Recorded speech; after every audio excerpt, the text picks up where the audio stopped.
I'm taking a whiff off of my sweet bouquet. Yes, I'm taking a whiff off of my sweet bouquet, and I am going to take the flowers.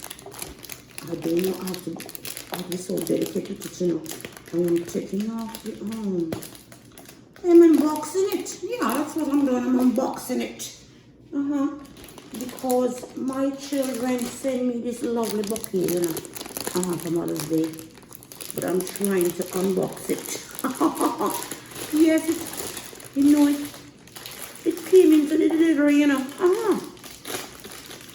A delivery woman knock at my door. I hear knocking on my door, you know, and I don't have a peephole on my door. And I don't have a camera outside either. So, I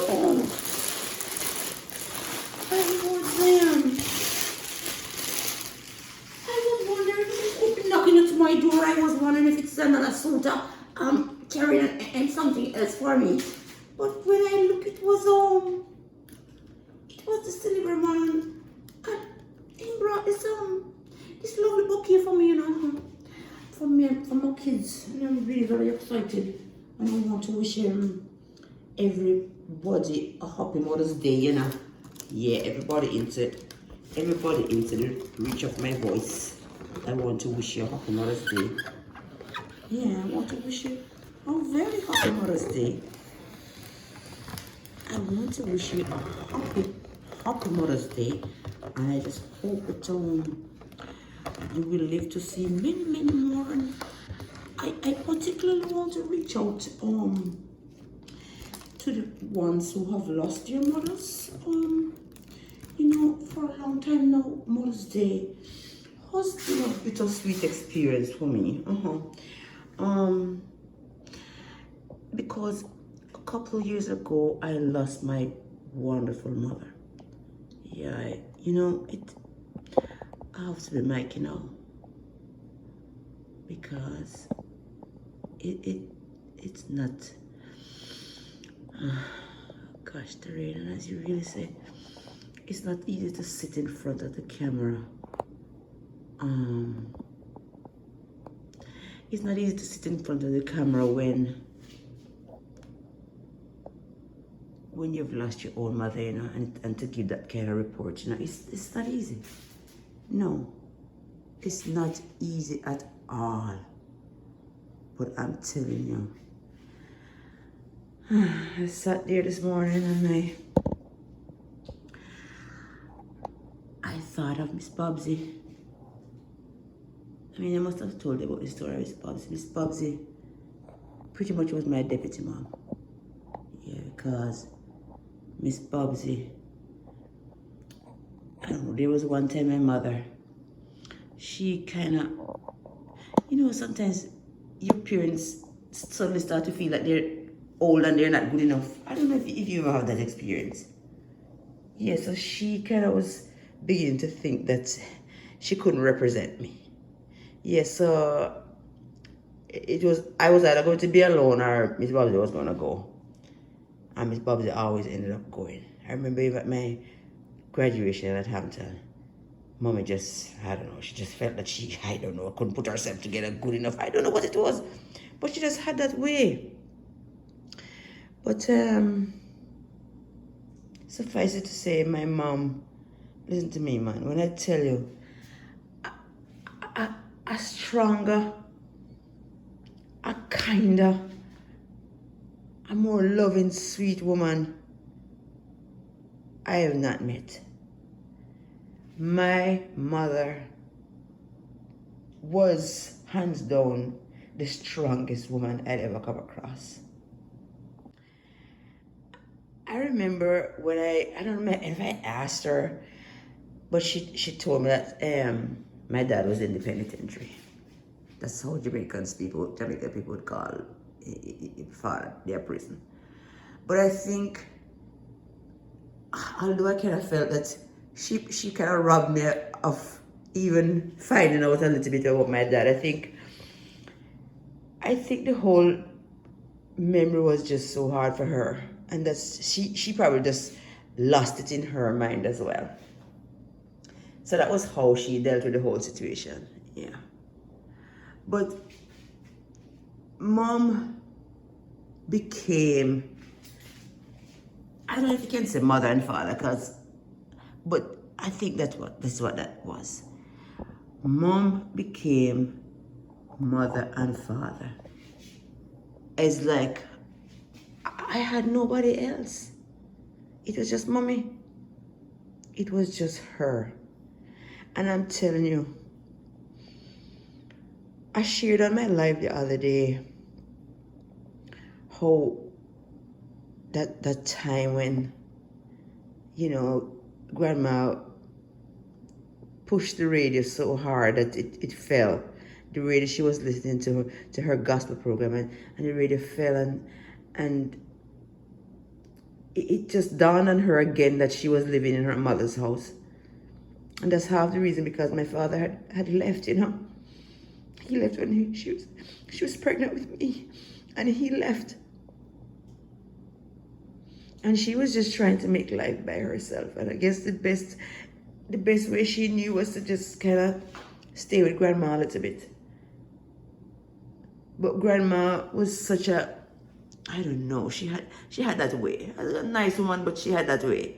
So I think she just wanted to show mommy that it was her house, And so mommy, that morning, I remember, she took my hand and she walked out of that house so hard. She was crying, and she just decided that she wanted to find her own house. She wanted some place to be. And I'm telling her, like a frantic woman, she held my hand, and I ran behind her. And she went to look for Uncle Willie, because Uncle Willie had a little shop.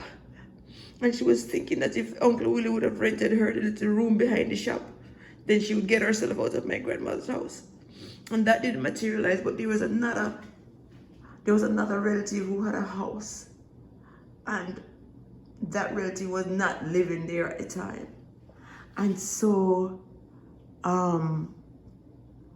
somehow she got that house for rent. And I remember how we moved into that little 2-bedroom. It was myself and her and my brother. And so my brother's room became a little bed, a little sofa in the hall, and I shared the double bed in the room with my mom. That was how life was. And mommy, sometimes you did some queer things, because I used to fight you at nights to put my head on your arm. And I remember one time you said, what if I got up and she wasn't breathing? And I was so frightened. And I wouldn't understand why you would have told me that, mommy, because, I was a little girl. I was so frightened, but maybe you were, at that point, preparing me for not having you the whole time. Because now as a grown woman, all I can do is think of the times when I had you. Because you're no longer with us. Mommy, listen, man. I don't know what I would have done without you. I really don't know what I would have done without you. I don't know what kind of woman I would have become without you. You were such a strong believer.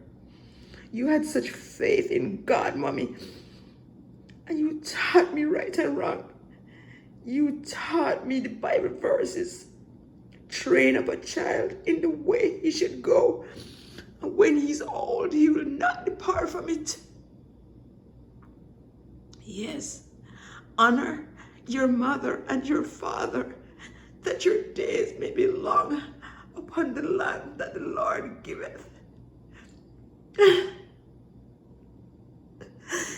You were such a good source of support. I mean, you were rough and tough. Yeah, but I'm telling you, I remember you took the decision. You decided, when I wanted to be an actress, you said, well, no. You felt that going to Teachers College would have been a better idea, and you were willing to pay for that. And you saw me through Teachers College. I mean, I never necessarily wanted to be a teacher, but I thank God now, because the teacher in me makes me the better salesperson, makes me the better presenter, makes me the better person in general, makes me empathize. So I thank you, mommy. You invested, and you know something, I never give you any kind of bad props for anything that you did, because I knew that out of love you did everything. Yeah. You never had a mean bone, and you would never have done anything to hurt your kids. You just did things the way you knew how. And today on Mother's Day, I'm excited that my kids have sent me flowers. I really am. But I can't pass Mother's Day without thinking about you. Yes, and I think of the love and devotion I have for my kids, and I know that this is where it came from, because I remember how you never would eat anything without sharing with us. You'd go someplace and you get a little slice of cake, and you'd wrap it in a little tissue, and you'd bring that little piece of cake home, and you'd share it for myself and my brother. I remember, mommy. I remember you on Mother's Day the happiest way. And I thank you with all of my heart. I really do. I'm so proud of the woman that I have become because of the woman that you were. I am so thankful, mommy. You taught me perseverance. You taught me perseverance because you got that little house rented that time and you weren't satisfied. No, you never stopped. And I remember when that little man in that little corner had that house, and you went after that house like a lion. You went after that house, mommy. And after you got that house, it was still 2 rooms, and that was still on the sofa in the hall. But as time progressed, you made a room for him, and then you made a room for me. Oh my God, mommy. I can't tell you how much I thank you today. I thank you and honor you today. May your soul rest in peace and light perpetual shine on you. You're a good mom, and as a result, I think I can safely say I'm a good mom. And I'm a good mom because of the values that you brought to me. Happy Mother's Day in heaven, mommy. I love you so very much.